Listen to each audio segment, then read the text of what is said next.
जय श्री कृष्णा। भागवत भगवान की कथा भक्ति भाव को लेकर राजऋषि परीक्षित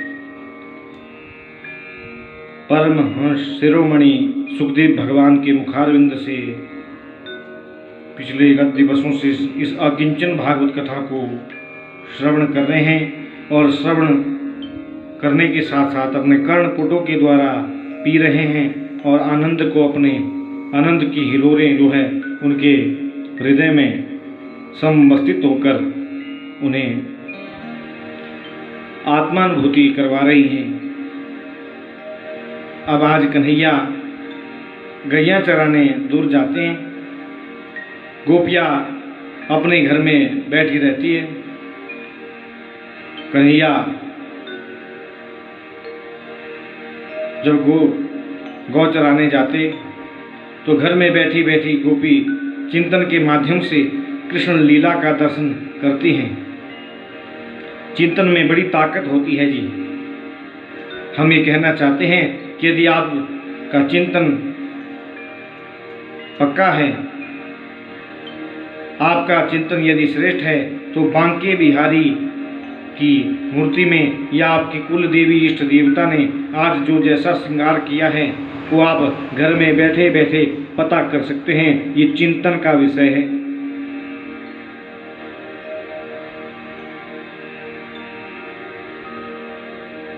यदि चिंतन श्रेष्ठ नहीं है तो बिहारी जी के मंदिर में जाकर भी आपको वहां गुब्बारा ही दिखेगा, हारी आंखों पे फूल पड़ेगा, दर्शन नहीं हो पाएंगे। गोपियां घर में बैठी है, गोविंद गौ चराने दूर जा रहे हैं। घर में बैठी बैठी गोपियां कृष्ण की झांकी का दर्शन कर रही हैं। एक गोपी दूसरी गोपी से कह रही है, देखो लाला की झांकी कैसी है। बोली कैसी है?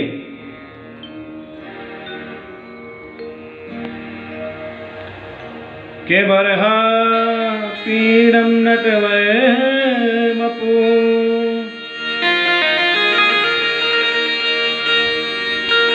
कर्णयो कर्णिकारं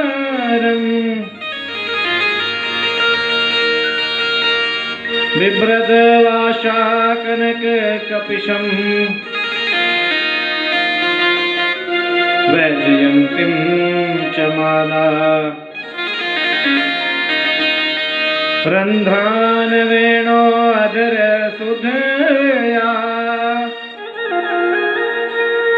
पूरियन् गोप वृंदे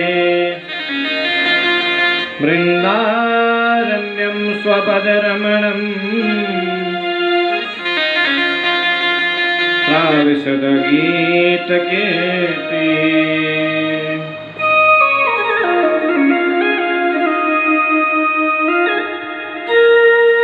भगवान मोरपंख का जिन्होंने मुकुट पहना है, नटों में जिसका श्रेष्ठ वपु माने शरीर है, ऐसे कृष्ण गौ चराने जाते हैं। कृष्ण की झांकी बहुत मधुर है। कभी कभी चारों तरफ से गाय घेर लेती है। कृष्ण की मुरली को सुनने के लिए कभी गाय अपने कानों को ऊपर की ओर उठा लेती है।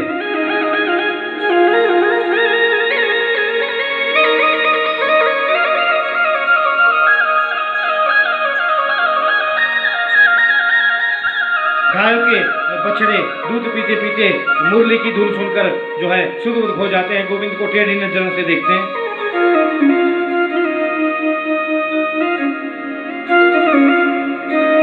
और दूध पीना भूल जाते हैं। यमुना जी के जल में बाढ़ आ जाती है और जितने भी यमुना में जीव हैं वो भी गोविंद को देखकर जो है स्तब्ध हो जाते हैं। मगरमच्छ भी देख रहे हैं, मछलियां भी देख रही हैं, बड़े बड़े जल के जीव भी मेरे गोविंद की बांसुरी सुनकर जो है स्तब्ध हो जाते हैं। जल के बिना जल के जीव प्राण उनके रह नहीं सकते, लेकिन गोविंद की बांसुरी को सुनकर वो ये भी भूल जाते हैं कि हम जल के बिना नहीं रह सकते। ऐसे मेरे जो गोविंद है, भगवान हैं, जो जड़ वस्तु है, जो कभी हिल नहीं सकती, जैसे पत्थर इत्यादि, वह गोविंद की वेणु को सुनकर जो है ब्रह्मानाद अणु सा वेणु, वह जड़ वस्तु भी चेतन हो जाती है। और जो चेतन वस्तु है, जो व्यक्ति है, वह स्तब्ध हो जाता है, वह जड़ हो जाता है। ऐसे मेरे भगवान की वेणु इस मुरली का कमाल है।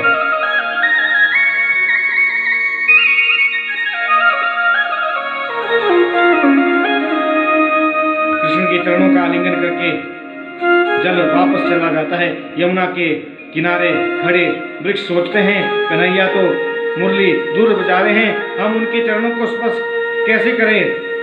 तो बंधुओं, यमुना के जल से में जब बाढ़ आती है कृष्ण चरणों के आलिंगन के लिए, तो वृक्ष अपने आपको यमुना में हिला देते हैं, यमुना में हिला देते हैं और यमुना के जल के माध्यम से उनके पुष्प कृष्णों के चरणों तक जो है पहुंच जाते हैं। सायंकाल कन्हैया जब गौ चराकर लौटे, गोपी हाथ जोड़कर कन्हैया से बोली, मनोहर के बन बन ढूंढन जाऊं रे मपा मपानी पा पसानी रे सा, के बन बन ढूंढन जाऊं कितहु छुप गए कृष्ण मुरारी रेम रेम रे सा, वो कितहु छुप गए कृष्ण मुरारी। हाँ बन बन ढूंढन जाऊं मैं, बन बन ढूंढन जाऊं कितहु छुप गए कृष्ण मुरारी। मुरहर रंधना समय माँ गुरु मुरली रव मधुरम, नीरस मेधो रसदाम कृष्णानु रप्यति कृष्ण तरताम।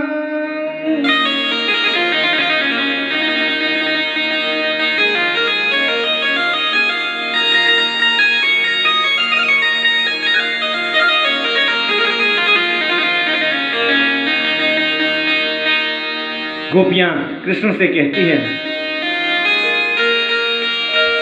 आप हर समय मुरली बजाओ लाला, लेकिन जिस समय हम भोजन बनावें उस समय जो है मुरली मत बजाया करो।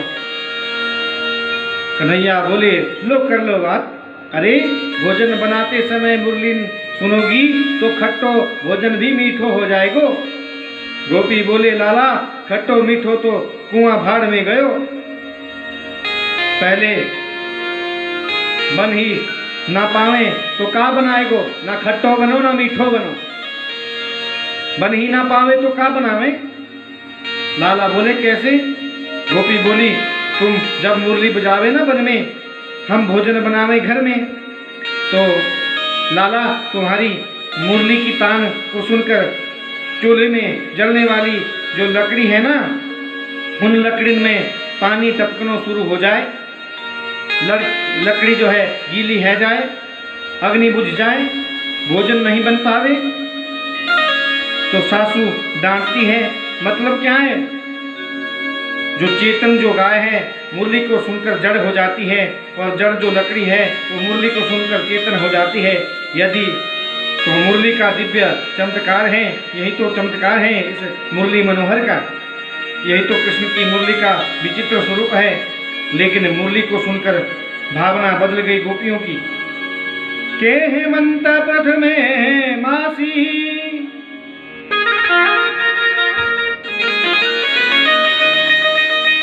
नंद ब्रज कुमारिका, चेरु हविष्यं भुंजानः, कात्यायन अर्चनम व्रतम।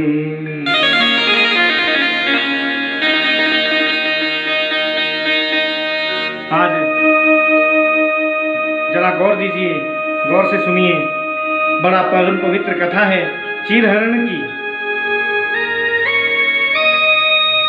बड़ा गंभीर प्रसंग है। 84 कोस के ब्रजमंडल में रहने वाली गोपी हैं। प्रातः 4 बजे उठती हैं, ब्रह्म मुहूर्त में उठ जाती हैं। प्रातः 4 बजे से लेकर 5:30 बजे तक जो है ब्रह्म मुहूर्त कहा जाता है। जाड़े के दिनों में प्रातः 4 बजे बहुत अंधेरा रहता है जी।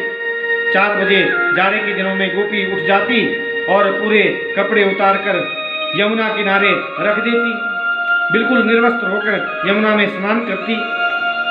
यमुना स्नान करके वे कुमारिकाएं अपने वस्त्रों को पहन लेती और कात्यायनी माता की पूजा करती और माता कात्यायनी की धूप दीप नैवेद्य से पूजा करके मांगती क्या, बोलती कात्यायनी महामाए महायोगिन्यधीश्वरी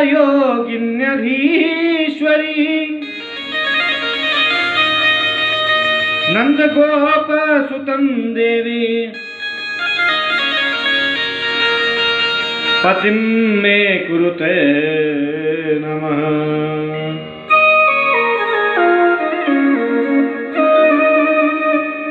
हे माता कात्यायनी, हम आपके चरणों को प्रणाम करती हैं। ये जो नंद का छोरा है ना कृष्ण, ये हमारो पति बन जाए।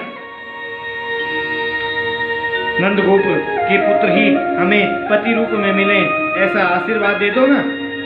ऐसा सुंदर भाव, इस भाव का कोई शब्दों में वर्णन क्या करेगा। एक दिन गोपियों को मार्ग में कृष्ण मिल गए।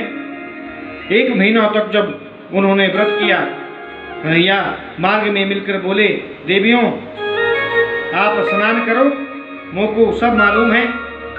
यमुना स्नान करके कात्यायनी की पूजा करो, ये भी हमको पता है। कात्यायनी माँ की पूजा करके हमें पति रूप में मांगो, ये भी हम जाने।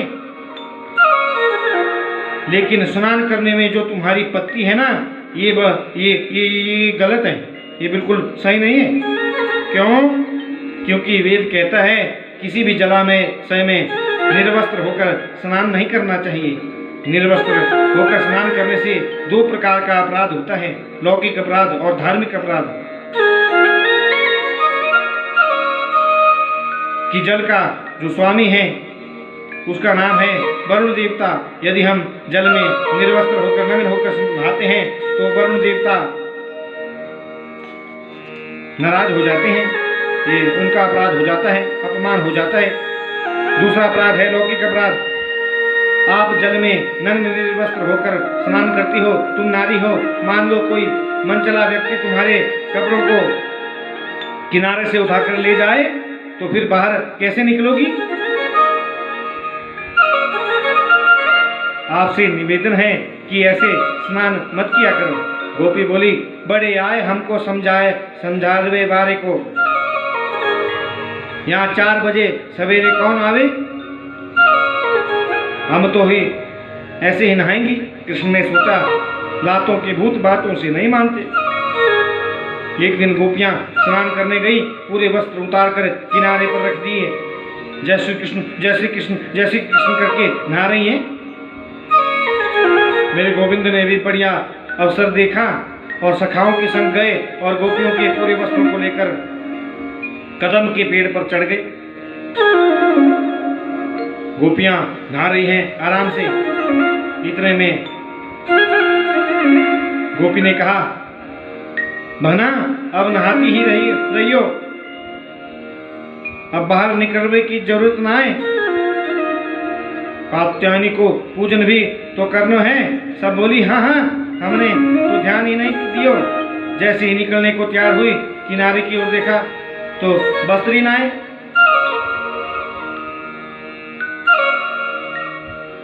हे भगवान, हमारे वस्त्र को कौन ले गयो।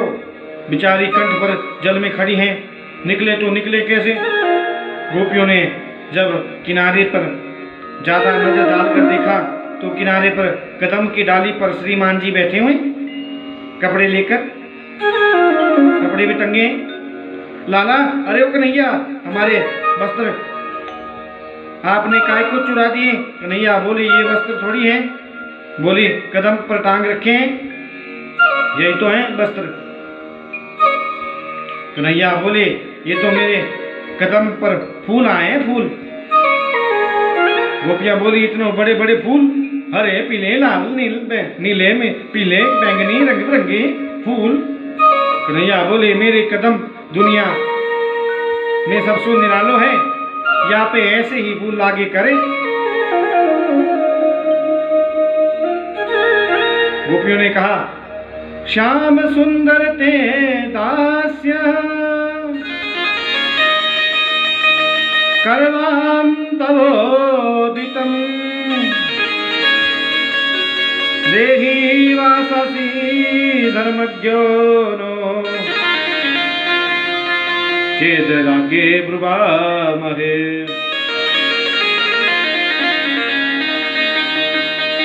लाला आज जो कहोगे हम करेंगी, हमारे वस्त्र हमको दे दो। कन्हैया ने कही सुनो, यदि ये कदम पर तुम्हारे वस्त्र हैं और यदि तुम्हें अपना वस्त्र चाहिए तो एक ही काम कर सकता हूँ। भवत्यो यदि में दास्यो मयोक्तं भा करिष्यथ अत्रागत्य स्ववासांसि प्रतिछन्तु शुचि स्मिता।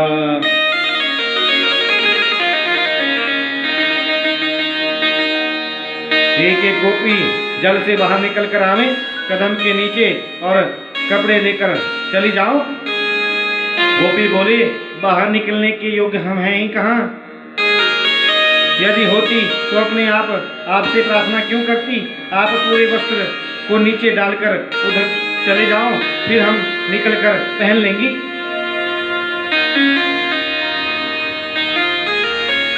कन्हैया बोले ऐसो ना हो सकत। यदि तुम्हें अपने वस्त्र चाहिए तो सब ऊपर हाथ करके हाथ जोड़कर जल से बाहर निकलो और अपना वस्त्र लेकर चले जाइयो। एक गोपी ने दूसरी गोपी को देखा, ये तो ब्रह्म है, भगवान है, इसके सामने 1000 वस्त्र भी पहन लें तो भी हम निर्वस्त्र हैं। इसे काहे की लज्जा, काहे का संकोच। बाहर सब गोपियां आई, अपने वस्त्रों को लेकर चली गई। चीर हरण के इस प्रसंग पर कुछ लोग कहते हैं ऐसा कृष्ण ने क्यों किया? कोई स्त्री नहा रही हो, उसके वस्त्रों को लेकर कदम पर चढ़ जाना, ये कोई सभ्य पुरुष के लक्षण तो नहीं है। ये तो स्त्रैण का लक्षण है, जो लंपट पुरुष हो, आचारहीन पुरुष का लक्षण है।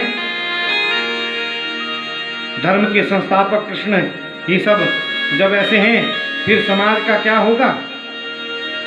आइए कृष्ण चित्र की इस झांकी को हम 3 रूपों से देखें, ध्यान दें। यदि श्री कृष्ण भगवान हैं तो भगवान को कोई दोष नहीं लगता। के समर्थ कहूँ नहीं दोष गोसाई, रवि पावक सुर सरी की नाई। भगवान है, कपड़े चुरा कर ले गए, मांगा तो दे दिया। पर अब आप कहें यदि भगवान मानव बनकर आए तो ऐसा क्यों किया? ये तो कामी पुरुष का लक्षण है।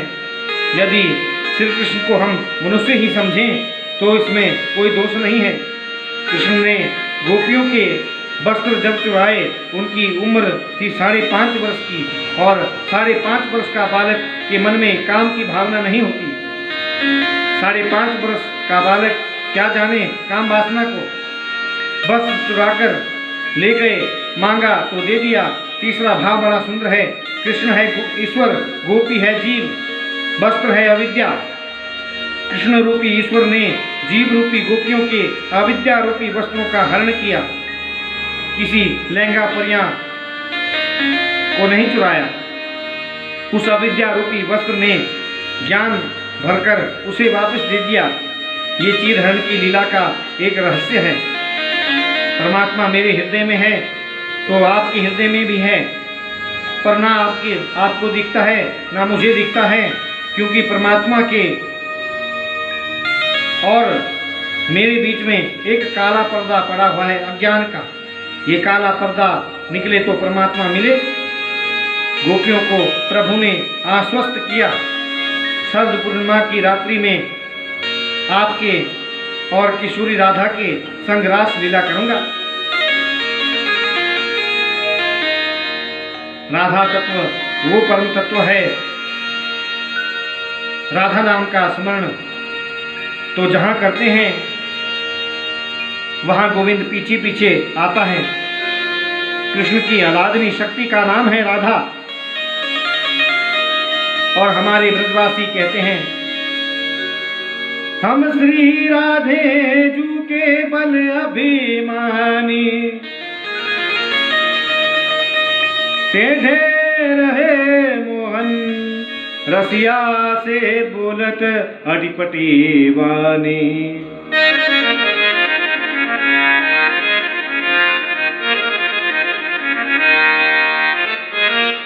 आदरणीय सुखदेव जी कहते हैं, राधा शब्द राध सदा संसिधो ऋतु धातु इति नामः। राधा शब्द व्युत्पत्ति है। राधा शब्द की उत्पत्ति